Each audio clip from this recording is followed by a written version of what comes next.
do it. So, Silence, Bubs. let's make this happen. Welcome back to Two Homers and a Realist. The Sooners lose in overtime, 48-51 against Texas Tech.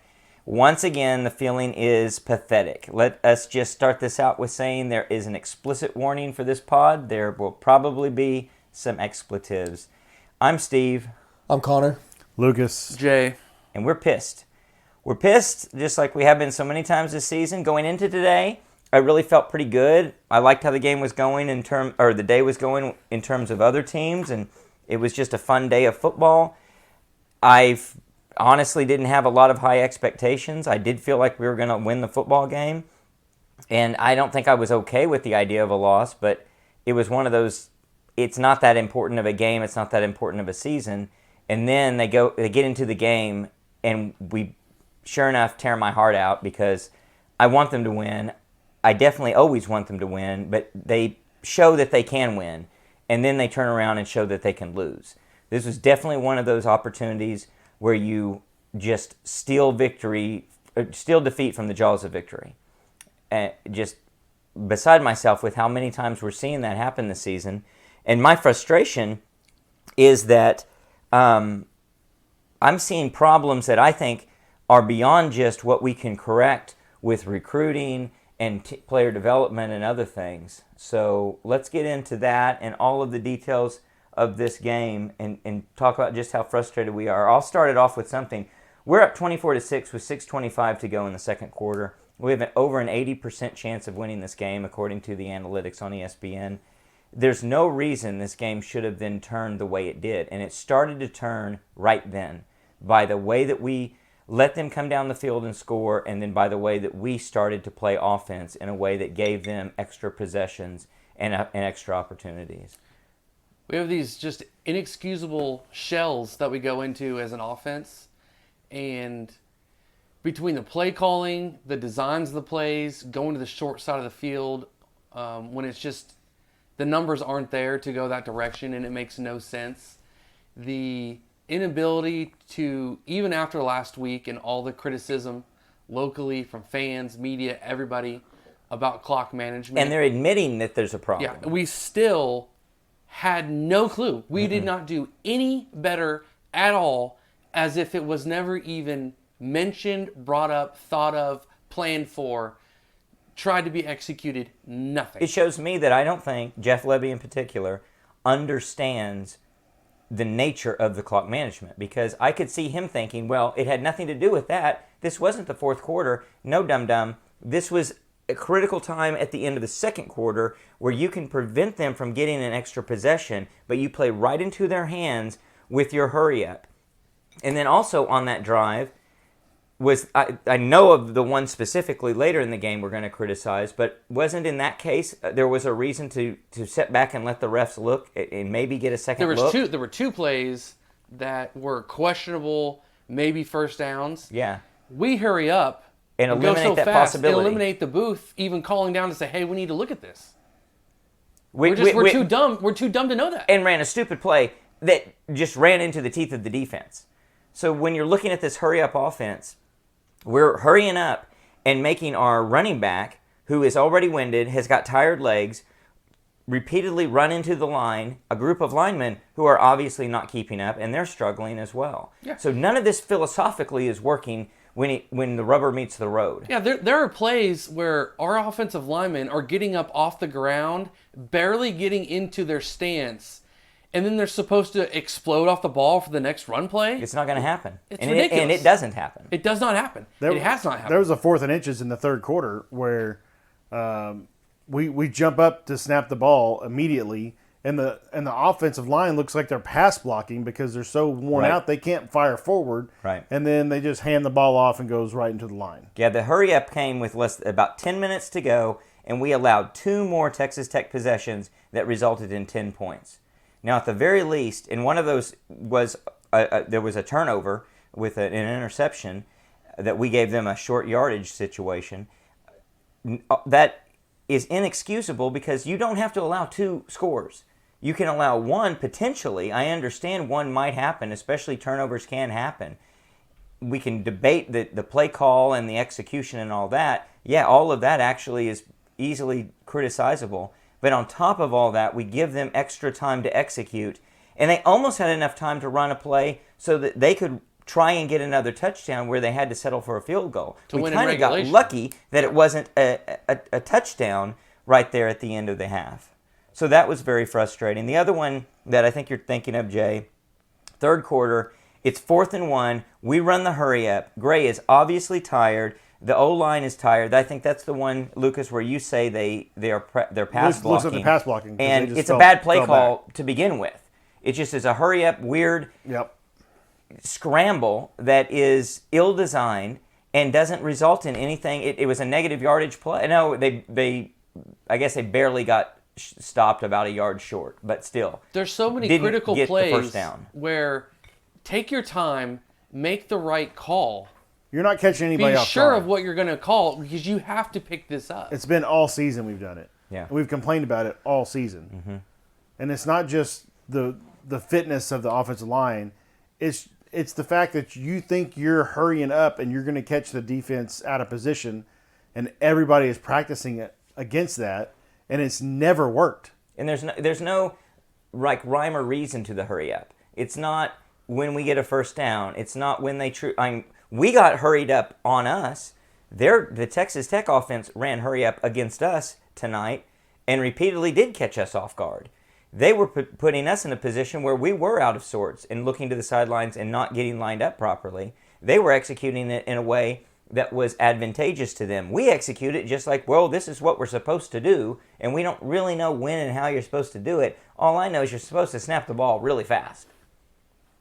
Very, very frustrating. Connor, how frustrated are you? All the above. I mean, I think at one point, Jay, I really resonated with something you said during the game was it seems like we have 3 or 4 plays in a playbook, and we have jet sweeps, we have inside handoffs, and we have screens little passes out to the left or the right, short side, or a bomb. Yeah, we have 4 plays. I saw one or two variations and a slant over the middle to Drake Stoops, which is actually a really good play that we've been asking ourselves why we haven't seen all year. I don't know, just so many questions, and we were speaking a little bit about it before the pod itself. Is the stat line that we see tonight is not indicative of the poor play calling and execution that we saw from the middle of the first quarter to the end of the fourth quarter. So it is hard to argue with a lot of the stats, and a lot of the people who are going to read the stats are going to be like, how do we lose this game? And think that it's defense? Exactly. And that's not the case. Defense isn't a problem. But right. So, and I think that's just the most exhausting part is we say one thing last week, and I'm having to say something completely different this week. At least, I mean, last week it looked like we had something figured out defensively, and I'm not going to say that the defense wasn't spent tonight because they were on the field, again, a lot. Yeah, how many plays did they run? Do we know offhand? We were at 50 at half. Yeah, they were on pace for another 100. Another 100, yeah. So it had to be something around that with overtime. But still, there was a lot of lackluster plays in the secondary that we had. So I don't know. It's just frustrating. I think I'm tired. I'm just tired.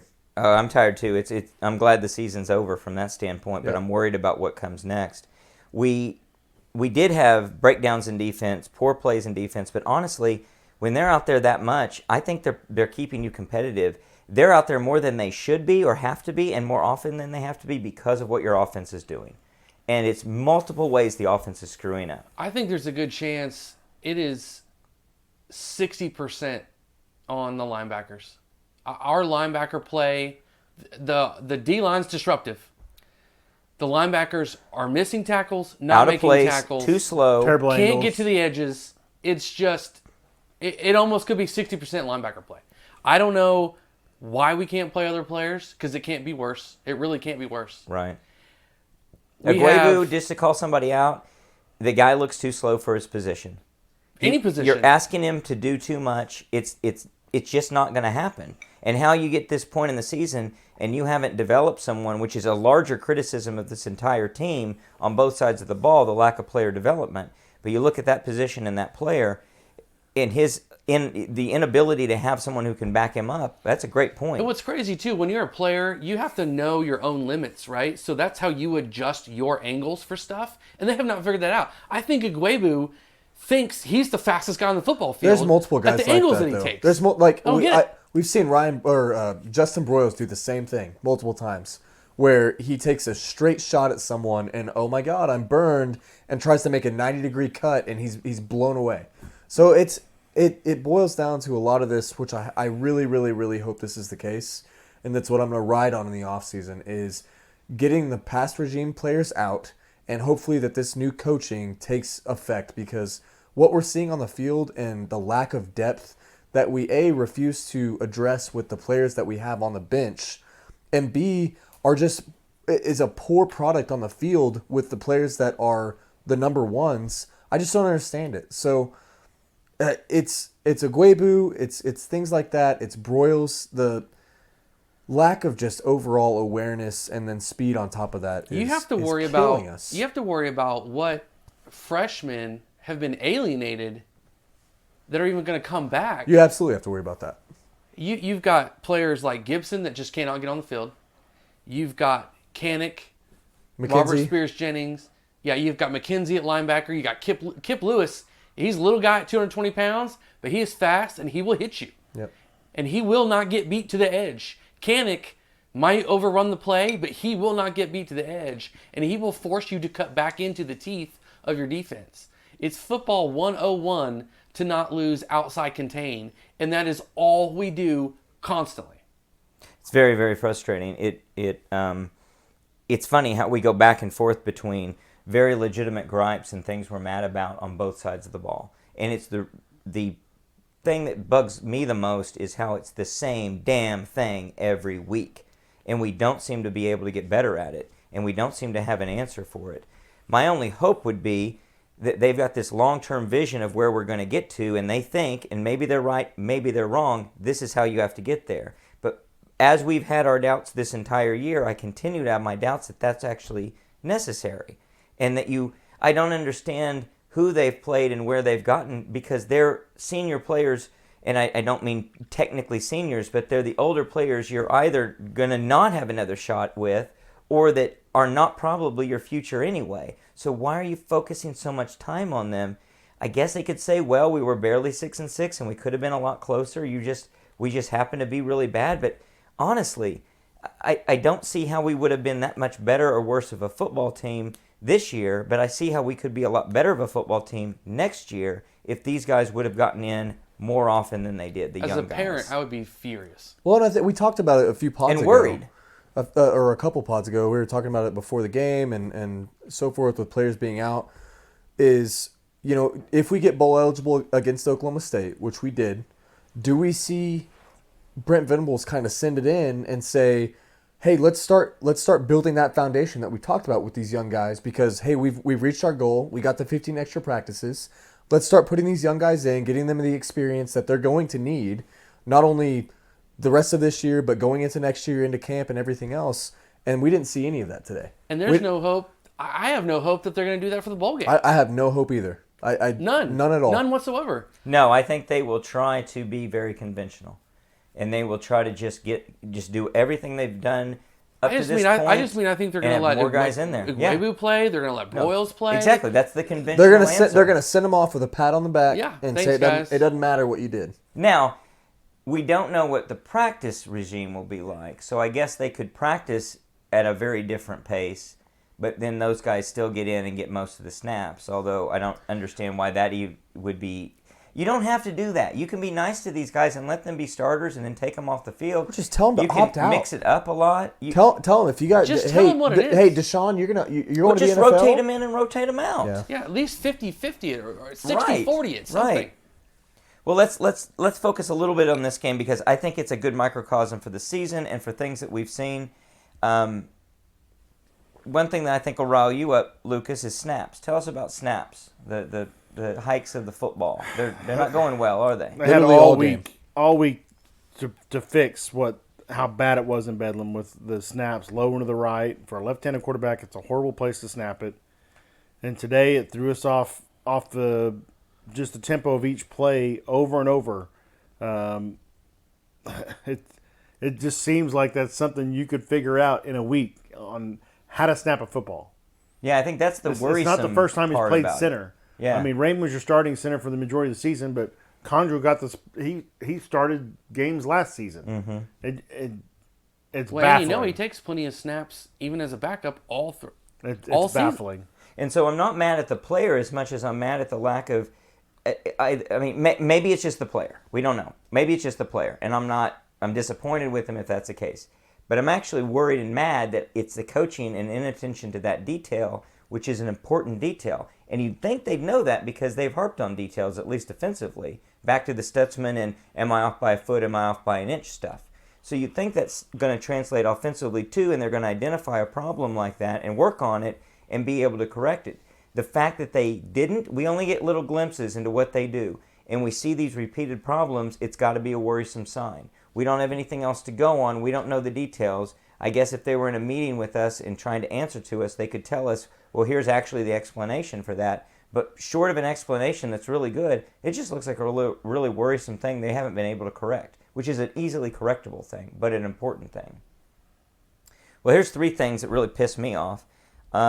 One is just the little technical detail of when you're on defense and the offense substitutes and you want to substitute, setting aside the fact that maybe strategically you should substitute more often and have something in your back pocket of here's how we substitute just to buy us more time to get a defensive play in or just to maybe get a delay a game on them. But aside from that, when you are just substituting, why do we hurry off the field? Sprint. We sprint off the field As like if a penalty is going to be called. like a penalty's going to be called, or As the somebody's ref's holding the ball. Yeah, as if somebody's got an electric shock collar on us and we're going to get lit up. Why are we doing that? It seems to be something that's just we're a hurry-up team, and that's what we do. I understand that concept, but let's be smart about it. You don't have to do that.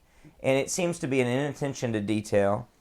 So one of the things that we could debate a little bit, and I think it is a little debatable, but at the end of the day, we're going to have to agree we will agree in generality that the end of the game was not extremely well played by OU. I think we were, for the most part, defensively aggressive enough, but it seems like we had a couple of opportunities to stop the clock and we chose not to do it.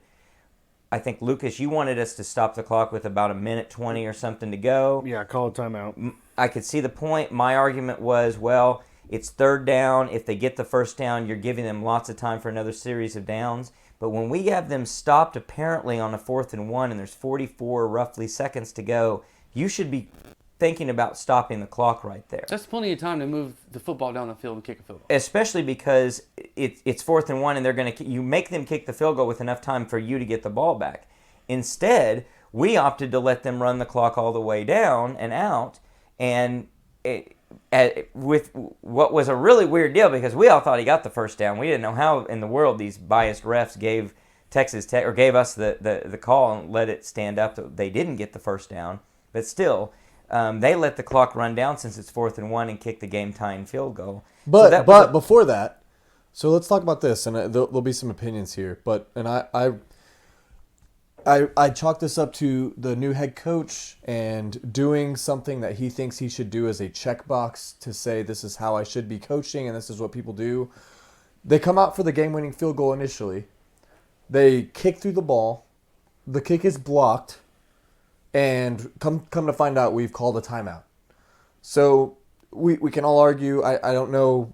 They didn't show a replay. We could have seen if when we called a timeout, they just let some guys through because they heard a whistle. That's what a lot of people are saying. The defense, the offensive that they line just let him go. Let him go. Yeah. So I'm still in the standpoint of I hate the ice the kicker mentality. I think icing the kicker nowadays is not calling a timeout and making them think you're about to call a timeout and that whistle's going to blow right before your foot hits the ball. It'd be interesting to see those statistics. I bet somebody has the ice the kicker statistics.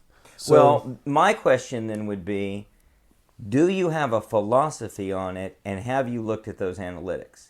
Both of those answers should be yes. And here's the philosophy and why I have this philosophy. And I've looked at the analytics and here's how they support what I'm doing. Yes. Or if they don't support what I'm doing, here's why I still go with what I do. My worry would be the guy doesn't have a strong view on it. I agree with you. And as a head coach, he needs a strong view on it one way or the other. I agree that icing the kicker's been going on now for 10, 15 years? Oh, at least. a while. Yeah, so now the antithesis of that is what you're talking Even about. if It's it not is or icing isn't. the kicker. I don't care what his decision is. I just want to have some reasoning Some for it, a rationale. foundation. Yeah. And I don't know if he does. I don't know if he has a real clock management philosophy. No, And that's and I concerning. do, and I'm just a fan. It's I don't get concerning. paid millions of dollars to do this shit. Right. So he ought to have a point of view, a real strong point of view on all of these details.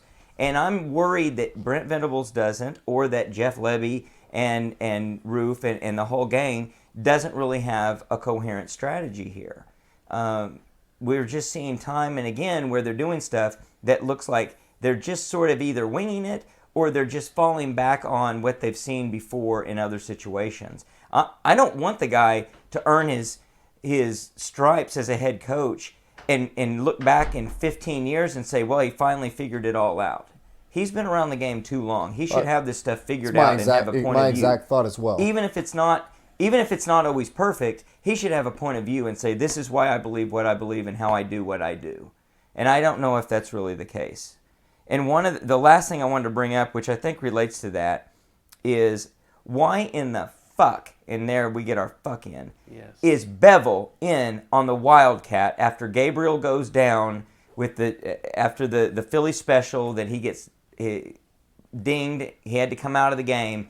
We're going to run a Wildcat. Why is Bevel on the field? Yeah, why is Bevel on the field? Why is he blocking out at wide receiver? Why? It does not make any sense at all. You've run that play now quite a few times, and we've never seen you even hint at doing something special with Bevel. What's the point? What do you think you're doing, Jeff Levy? What is that? It makes no sense at all. Could you use an extra blocker in front of Braden Willis on that? Yeah, no kidding you could. Imagine that. Or a receiver that's an actual threat. Although we have no other tight ends in the squad other Or than just Helms. a receiver that can block in general. It doesn't even matter. Yeah. Just do Anyone do that's better than something. Bevel. Anyone's better than Bevel. That's like putting a grandma out there with a walker. It doesn't make any sense.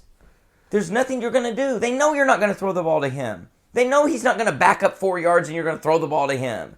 They're loving it if you do that. They'll light him up like a candle. That's so absolutely ridiculous. Why are they doing that? And that kind of shit really worries me that this guy is dumb and doesn't know what he's doing. Yeah, I've got a lot of concerns. It's mounted and escalated over the past few weeks with it's just so blah offensively. There's just nothing there that sheds any sort of confidence on what we are headed towards in the future. I don't care who our quarterback is. Well, the lack of quarterback development is a real big worry. That's a big worry, but there's no creativity. There's nothing there that, and that's what's weird is when something is working that's outside of those 3 or 4 plays that we were talking about earlier, we don't go back to it after it works. Mm-hmm. We don't continue to pile it on, or maybe I'm just blind and it's those 3 or 4 plays that work initially early in the game. And teams sniff that out, and that's that. But it's, I've texted a couple people today during the game. Am I crazy to think that Levy's not it? Like Levy's just not the guy. I don't know. I mean, I hope I'm being a little bit rash there, but I think that this was a season of probation. Anytime you're a brand new guy to a program like this, you're on sort of probation. It's a trial basis. We're dating and we're trying to figure out if you're the one. And what do we have to go through? It's a mixed bag.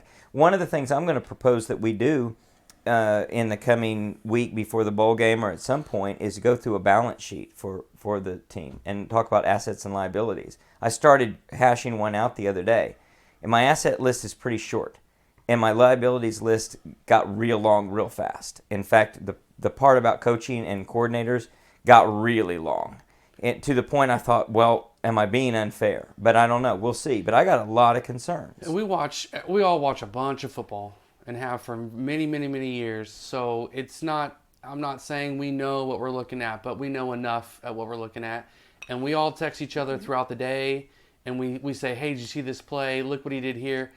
I feel like every other offense in the country has a larger playbook, a better scheme that they're running with, or an identity that they go with. And you're not being crazy when you say every offense. Yeah, Iowa State's like the exception maybe because they're just Bad. putrid. Yeah. Right.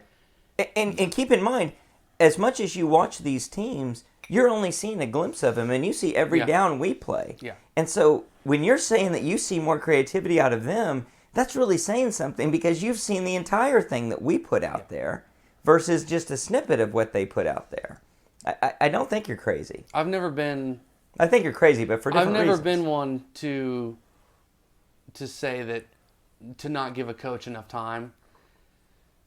But man, whew, I don't know. Levy worries me. Levy worries me for multiple reasons.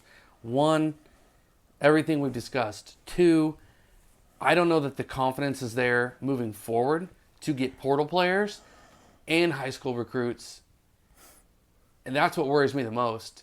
And well, that's the key. If you can't do that. Third is, I don't think we can afford another season like this next year. That would be in general, really as a difficult. program. No, if this season happens general, next year, we are praying to God that the Big 12 extends through 2025 and we're not moving to the SEC until 2026. I mean, it just cannot not improve, and it worries me that I don't know that it can for a multitude of reasons because we're going to turn over a ton of this team, which could be good. It could be good, but I don't think ever turning over 4 offensive linemen is usually good, and losing your top running back and maybe Mims. I don't know. Maybe he got shown enough the last week or two that okay, well maybe next year I'll have a bigger season. He started hitting me on some deep throws. Maybe Mims or Weiss? Which one? Mims. Yeah. Oh, Weiss is gone. He auditioned for somebody else tonight. And he's picked up probably a couple good suitors as well. Well, that's all very troubling. And if you can't recruit and you can't and transfer portal is just a different version of recruiting, then you can't win football games. Transfer portal's probably more difficult right now than the high school kids. For OU. For OU, just because I don't know. You want to come to Oklahoma and play, or do you? I guess, except they could get on the field right away. I mean, they feel like they come in with experience. If I'm a sophomore somewhere, I feel like But who's throwing to you? I mean, I think as a running back, you want to look at who's blocking for me, right? Right. As a wide receiver, you want to say, okay, well, who's throwing to me? Yeah. So yes, that's all true. But of course, if you were to look at the team that is that's sort of the nemesis right now with USC, hashtag karma. I think that everybody there would have to say that offensive line didn't look any good. So offensive line's important, but they were willing to take a flyer on that based on the other things. You got Caleb and you got Lincoln Riley and all that. Yeah. No, and we're not in a position like that for sure. And but the other part too that's back to Levy that's disturbing is I don't feel like he designs plays to attack either what the defense is doing or to single out individual players. Like that's what Lincoln is so good at. He does scheme plays for this week. Mm-hmm. Hey, we're, instead of a regular post route, it's a double post or and that's something that not only did we see the success on offense, we also saw the people target us defensively and have a lot of success with it. So we've seen both sides of that, and it is a lethal part of a great offensive package to be able to identify weaknesses and exploit those weaknesses. I'd say maybe that is most of what separates elite coordinator activity from even above average coordinator activity, much less average coordinator activity. Yeah, I feel like we have no adjustment. That's really kind of ironic, like an ironic thought, because it's almost a complete 180 from what we've seen, where we hear now we're game planning and scheming for defenses or for offenses on the defensive side of the ball. And it looks like from an offensive perspective, at least, that we are just doing the same old tricks week in and week out. It does not matter who we're playing. We're going to do the same old thing. It doesn't matter what that defense's weakness is. It doesn't matter what kind of defense they run or what they're used to. We're going to do those same 3 or 4 plays that we mentioned, no matter who we're playing. And that it turns us into this one-dimensional, flat-planed offense that becomes defendable after 3 or 4 drives. which is what we've very much experienced over the last 2-3 weeks. No, not just 2-3 weeks. We experienced it multiple times throughout the season. Right. The one team that really couldn't figure it out was Nebraska. And other than them, and of course they were going through crazy turmoil at the time, everyone else sort of figured that out to one degree or another. You saw it in the Kent State game? Yeah, really the only difference tonight is that we actually connected on some deep passes. Right. Or else this game would have been even. Yeah. And I think our criticisms and things we're mad about, all this stuff started with, again, 6:25 to go, or right after 6:25 to go in the second quarter. If we had played the way that we had started and we had continued, no, we wouldn't be griping about all this. But no one should be under the illusion that if some way we win that game because we hit our field goal and they missed theirs in overtime, that this would have been a happy podcast. We were pissed. We were pissed that entire second half. We'd have laughed a little bit more. We were frustrated. We'd have laughed more and been happy for the win, but we were pissed and frustrated and seeing problems. So we are seeing this with open eyes. This is not just us thinking when we lose we're really mad and we see problems, and when we win we're really happy. And of course last week is testimony to that too. We were pissed as hell. We felt like we had that felt like a tie last week. It did. After everything that happened. It would it's been a long time since we've had ties in college football, 1995. But that felt like a tie. This felt like a good old-fashioned loss that wasn't going to be a real good win, even if we did pull it out at the very end. Lucas, you've been quiet. What do you think? I can't be super pissed about how the offense played. I mean, they had 672 yards. Gabriel went 28 of 40 for 449 and 6 touchdowns. The one interception before half was a really bad throw. The offensive line didn't hold up, and he just kind of threw it to where he thought Drake was going to be, and the receivers or the corner stepped into it and took the ball. But, I mean, he's got 449 yards passing. Eric Gray's got 161 yards rushing. But, again, the play calling was bad. The fourth down efficiency was 1 out of 4. We had the fake field goal. That's 3 turnovers. Yeah, it's the same. The fake field goal was, we all talked about wanting the points. After it happened, it was unsuccessful. I wanted the actual field goal points, but the fake one we ran earlier, what game was that? Iowa State. Iowa State. I wanted the points on that one too, and was happy to get the 6. But that one was different, and that was on the 1 yard line or 2 yard line, whatever it was. This one was trying to think of what it was, like fourth and 5 or something like that on about the 12 maybe. I can't remember. I don't think it was that close. It was further back. We were further out than and that. it was still a drop. It was Yeah. and it was So I didn't like that. But we haven't talked about defense much, and It was bad. defense was Bowman has played so well this season, and he looked lost today. He was flying around and just missing stuff. Aguebu was super slow.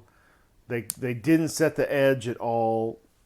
Tech literally just kept handing it off around the side. It looked like Baylor. The whole game. It was like, Yeah. hey, we're going to hand the ball off, and the running back's going to run from the right to the left, and he's going to get the corner and make it 7 to 9 yards every single run, because either Downs isn't playing to contain on that side, or Grimes or whatever, and Aguebu can't get there, Stutzman can't get there, and there's nobody else to come up and make a play.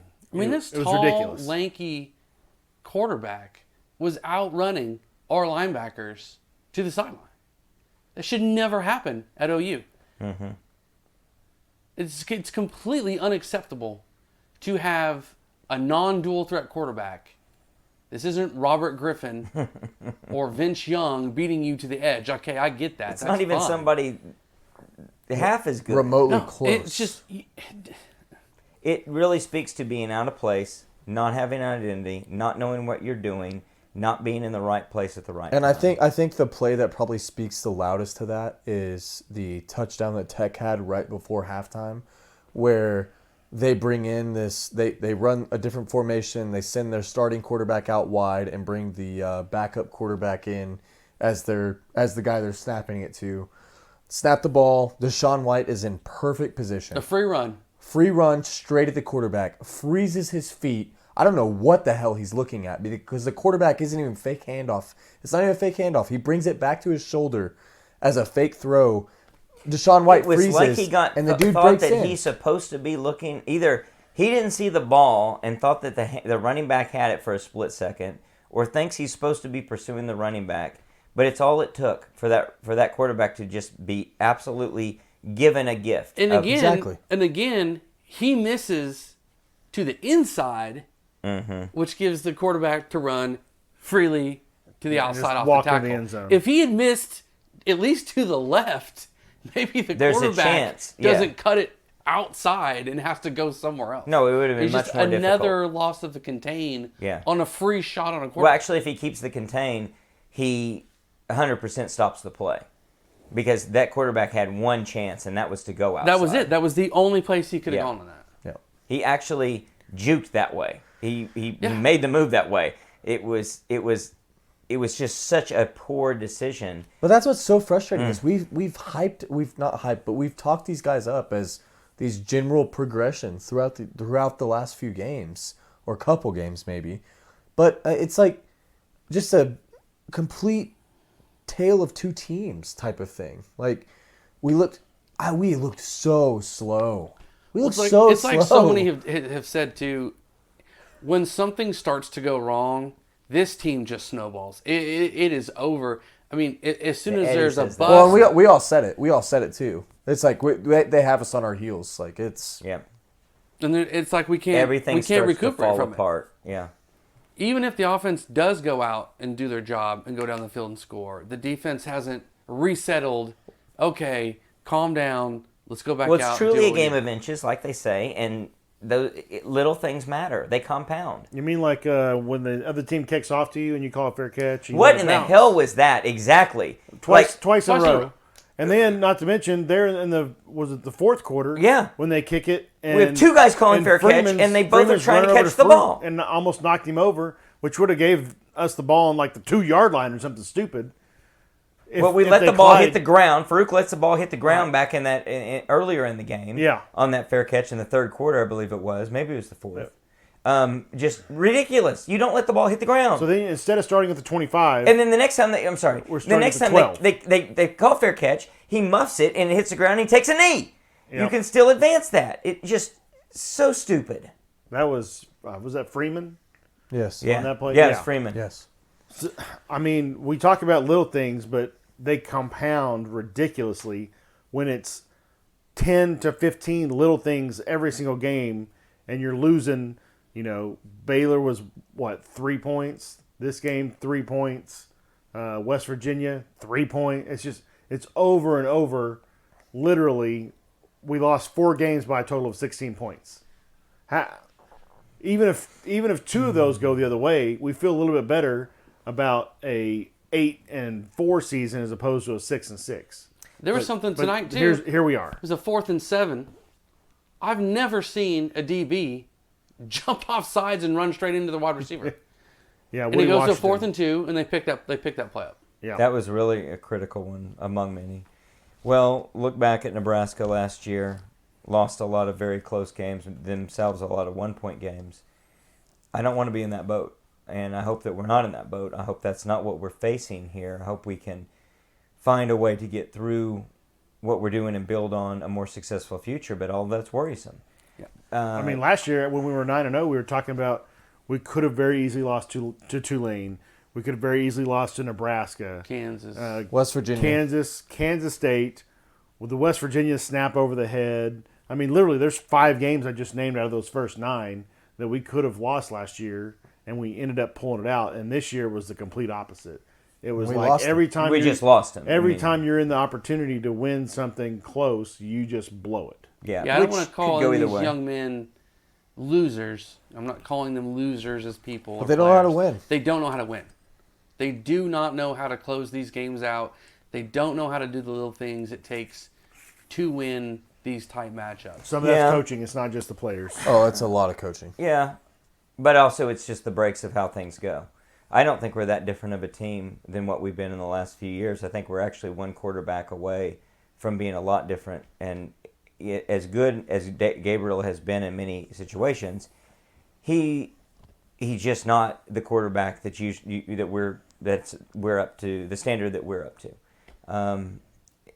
And so when we're looking at games that we're losing just marginally, we could be just winning, just losing for a lot of different factors, and this could just be the downside of the ball bouncing against you the way it's bounced for us over several years in the past. Unfortunately, we're not a different team than we've been over the last several years, except for losing the close games where we had been winning the close games.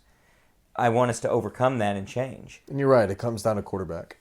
Among other things. But I think a big part is the quarterback. Yeah. And maybe not tonight, but maybe tonight. Well, tonight he couldn't throw Maybe over tonight. the middle. How many over the middles did we get? We get 2, Yeah. and they were both successful, but I think the guy might be too short. He's just not... He's reached his plateau. He's just not it. And he's not it. He's not it. What we've said before, he's not it. And so there's hope, but hopefully that's all the things we lack. But I'm afraid we lack something in the coaching staff, at offensive coordinator, among potentially other areas, and maybe at defensive coordinator, among other potential areas, that is going to be a hindrance to keep us from being what we want to be and what we want to achieve. I feel like every play we run is difficult. Not that it's schematically tough. It's just everything is a tough yardage run. Everything is a throw that just made it. Everything's a struggle. Everything is a struggle. There are no easy throws for Gabriel. There's no wide open people except for a bust, right? But there's just, you watch other games and there's just little tight ends over the middle. Just boom, that's an easy 8 yards. Oh, your first read isn't there. My running back's on the swing pass. Boom, it's an easy. It's like watching OU basketball. Everyone gets easy baskets. Everything that they score, it looks difficult. And when it happens, you're very excited because it doesn't happen often. It's not just moving in the flow and just there's being no rhythm. able There's no rhythm to it. just do your thing and play your game. You never see those moments where you're just playing your game and you're moving down the field the way you'd like to. We see glimpses of it. We see drives where we have that, but it's few and far between. We see defensive series where we're dominating, but again, they aren't consistent enough. And that's a great analogy with OU basketball. It's not like in the days when we've had a lot of success, and these were both the Sampson years as well as the Tubb years for sure, where those teams were just slick magic, and they could just do what they wanted to do in there, playing their game, and it looked easy. It does look tough. Yeah, it's everything tough. we're out there doing, it's like we are working hard for this thing. Even when Gray does get a good run, it's a tough run on his part. I mean, Right. it is He's taking contact. breaking an arm tackle, have to juke a guy, and try and get his yards. It's just the holes aren't there, whether it's schematic or How many it's player times- wise. It's just not an easy. Nothing is easy. One thing you don't see, I'm going to say, how many times, and the answer is nearly zero, do you see Gray hitting a seam and barely tripping for something and then hitting the ground because it was he's one shoelace away from busting it all the way? Never. It just doesn't happen. And that's indicative of our offensive scheme. And the same thing really happens at receiver.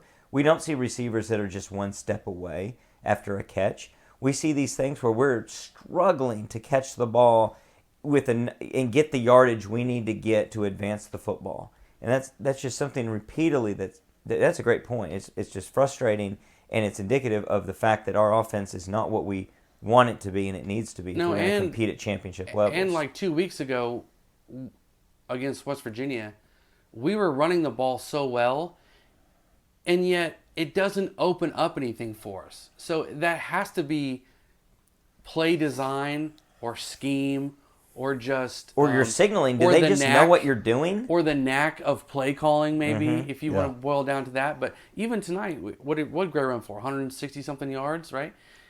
But we never built off of it. If he did have a 15-yard run to the left, you show the same thing and build off of it. There should be people, their linebackers should be crashing on that. And you you're sneak someone exploiting behind it. And you're But that's totally where exploiting it. that's where And Willis that's where, dumps over the middle, Yes. and he's wide open. and that's where tempo kills us, is because we're not running anything creative out of the tempo. We're running we got to get up there, we got to snap There's like the ball, two we got plays to we hand run it out of off. tempo. Yeah, it's crazy. And they're to the same guy whose legs are just worn What's out. burnt? absolutely worn out. We saw several times where it's like that guy, he even when he made the yardage, it's like he's barely getting the yardage because that's all he can do. And he finally taps his own helmet and says, "I got to get out of here." And players don't want to come out. It's like No. one or two plays, Yeah, and then he's right back. they don't want you to sub because they don't want to rotate the defense.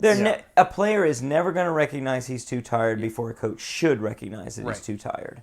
And a coach should just know. It's time to get the other guy in. Three plays for 40 some odd yards is more than enough for that time. And let the other guy come in for 3, and then the other guy and you sub back out, and the guy that had the success finishes it. But we don't do that. We try to just continue to do the same thing over and over, and we're not recognizing how difficult it is for what we're achieving. It's a little different if you're breaking off 8 yards and you're basically yielding and just deciding to take a knee after 8 yards, and it's no effort. And you're like, I'm getting 8 yards with no resistance. And you can say, well, yeah, that guy can run all day doing that. No, this is a guy who's carrying 2 people with him to get 4 or 5 yards. Don't you think he may be tired? You bet your ass he's tired. So let's talk about the fact that Levy's up in the booth. Does he need to get down on the field? Is there something there that's a disconnect? I mean, if that's where he's always called plays, I don't think you just tell him to go to the sideline. I don't know how much good it does you. Well, maybe it's a problem that he's up in the booth. I don't know. Maybe it works better when he's got who he wants and who he needs. I would wonder what his story is. I wonder what he tells Brent and everyone behind closed doors when the question that should be asked is, where are we headed and do you get better?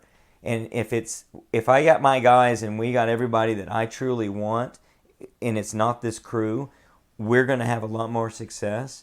Then that's something to build on, but that's obviously just a promise that has to be fulfilled. Otherwise, I don't know what the answer is, because it's like, are you getting everything you need? And if you are, and this is the level of production you can put out in the field, that's a joke. What's a little scary is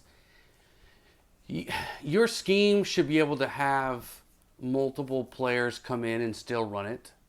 And I don't know, you can just, as good as Jackson Arnold is, if he still comes and signs. Oh, don't say that. But you know what I'm saying? Like, you're basing this off of, okay, so if our quarterback can't run this, then we have nothing else? Right. There's just nothing else? I'm terrified of that idea because I think that's awful. I think that is the refuge of programs like Oklahoma State, who depend on and only can get 1 or 2 talented people at a couple of key positions.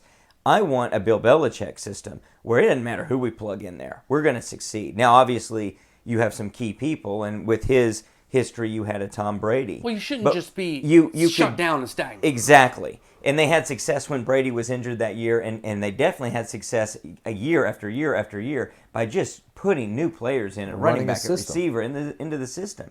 You need a system that works no matter. And when you've got a roster that's deep at every position. There's 5 or 6 guys with running back next to their name. There's 6 or 7 guys with wide receiver next to their name. Yeah, you've got to have some that are better than others, some that are older than others, but at the end of the day, they all should be able to come in and execute it and at least be a threat. Just the idea that the final game of the season and Gabriel needed to take a 1-play break, we had to go to Wildcat. Because it wasn't a Wildcat situation. No, it wasn't. Right? It was a long yardage first situation. And 10. Yep. Maybe the most damning indictment of Levy of the entire year. The idea right that there. Nobody could come in and run a regular pass play. You Just had a pass to the end zone play. You had no confidence in any of the quarterback on your entire roster of running any play that you have. Yeah, what in the hell did they do?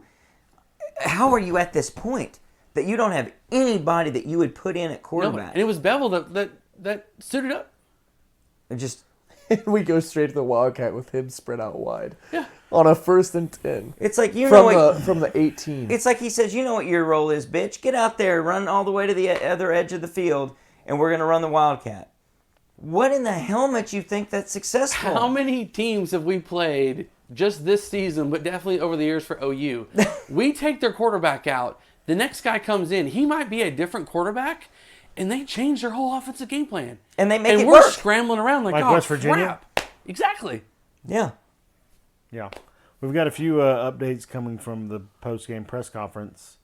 Dylan Gabriel was asked if he would return to Sooners next season. He says it's too fresh. I'll figure that out pretty soon.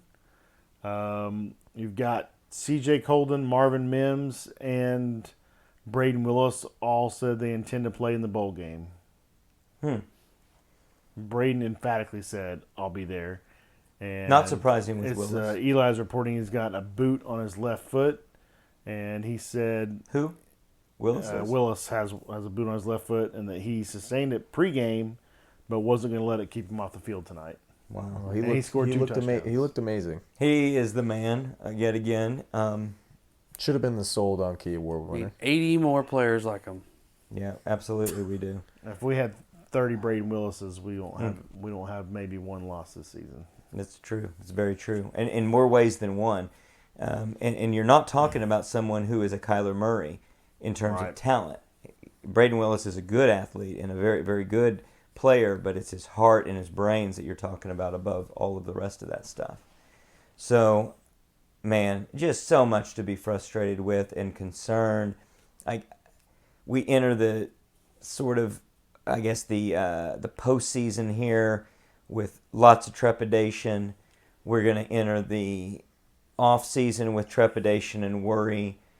It's going to be a hold your breath moment on portal stuff. Let's hope that we get some wins to go with what will be losses. Let's hope some of the people entering the portal are wins that we want to get rid of. This team, personnel-wise, was significantly different than last year's team. And next year's team is there's going to be another 40, 50 player exchange. Brand new team. A lot of new faces. I don't know. Isn't that crazy? That's really crazy. You might not have you may not have stability in a team until you're looking at the 2025 season, where you're looking at people that you recognize and know where they are, and you don't have to look them up in the roster here at the end of the year to say, who the heck is that number whatever. That's weird, and that's frustrating and tough and worrisome. And if we just, it's extra frustrating because if we had just built off of what we did last week, something as small as beating just an okay Texas Tech team that we should have really ran out of the stadium how it started, a lot of this changes. The optimism of the portal, the recruiting class. If your defense had come out and stopped them at 17 points again, you can be like, guys, we're progressing. There's no sign of that. There's no sign of progressing as a team. And you need to build a team from the portal in high school. I don't know how you do that. It's going to be real interesting to see how this unfolds. How it's going to be day by day. I look forward to a lot of, and I look forward to, in a way, when I say that, I also look with a lot of apprehension at what will come, especially from shared tweets and text messages from you, Jay, with updates of what's going on, and just because it's going to be a roller coaster ride. And we just don't see it. I mean, that's what's so crazy. Is like, and we can say this because it is true, despite the record. You don't see perennial playoff teams in the position that we're in right now. Mm-mm. You don't see them come from what they were last year or the year before to where we are at right now because of one or two insane flips of a coin that didn't go our way. And it's so crazy to be like, even after the OSU game, after everything that happened last year, you'd have told me that we're having this podcast and we're 6-6 this time next year, which is right now. I'm saying, shit, dude. It's a lot of bad. I'm legitimately freaked stuff out. That would happen. I did not really, when people early on started talking about, oh, this is it, BV's not it, we're going to be the next Nebraska. I'm like, we're not going to be the next Nebraska. We're not there yet. We're not the next Nebraska yet. I am freaked out right now because we are close. We really are. It is worrisome. I would agree that it's worrisome. If this was like after the signing period, and I know that we had another top 10 class coming in, and I've seen some portal players, I might feel differently. You know what helps is A&M. I am freaked out. A&M helps that they have been down. Mm-hmm. Like we are still neighbors to Texas. We still have Dallas that's less than 3 hours away. I mean, Nebraska had to fight through us and multiple other schools to get to that area, and that's why they're paying for that. And now they're fighting with a whole other region in the Midwest. We're not to that point. We still have credit in a lot of these places. I think it's easy to draw that line of that correlation between the two, but we have a much, much better position than Nebraska ever had after they left the conference. Yeah, I would say that I don't have as much worry about us as a program. I just worry about when we get back to where we want to be, and if it's going to take what it's going to take in terms of changes. Do we have to just change some offensive coordinator, defensive coordinator positions? Maybe we don't ever have to change those. Do we have to change a head coach? I don't think we do. You and I just thought of, and I hadn't thought of this yet. If you're going to have new receiving core, and you've got basically new running backs, and you've got 4 new offensive linemen, maybe this is when you change offensive coordinators. Honestly. You just roll with it from the spring on, and you have to put in a whole another freaking system, which sucks, but I don't know. How much could it suck, though, really, if you're a good offensive coordinator? I mean, honestly. At this point, we have no identity offensively. We have none. We have no identity. So it's not like it's a brand new from where sport. we're at. You're not taking a volleyball team and turning them into a baseball team. You're just running different offenses and schemes. I think it's doable.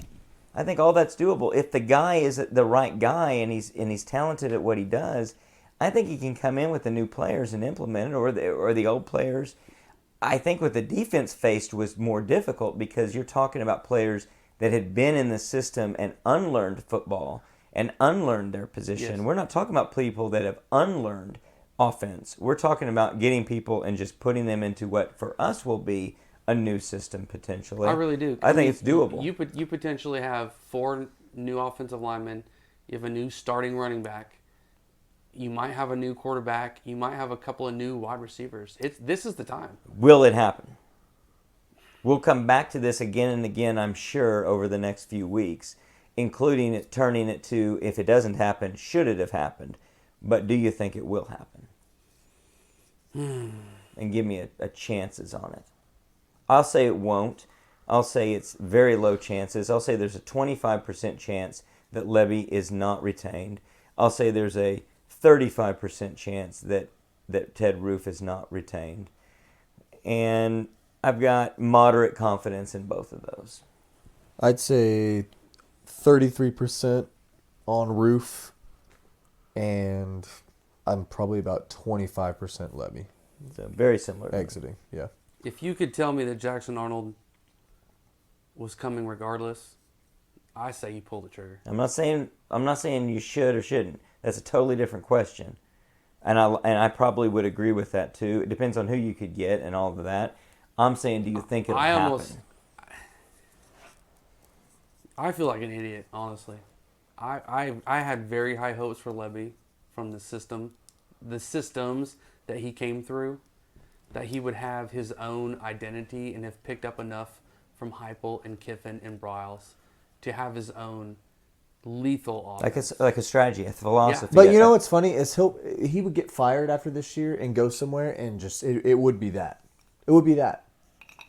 I have it's just that and he'll look great. That is just exactly how it works out.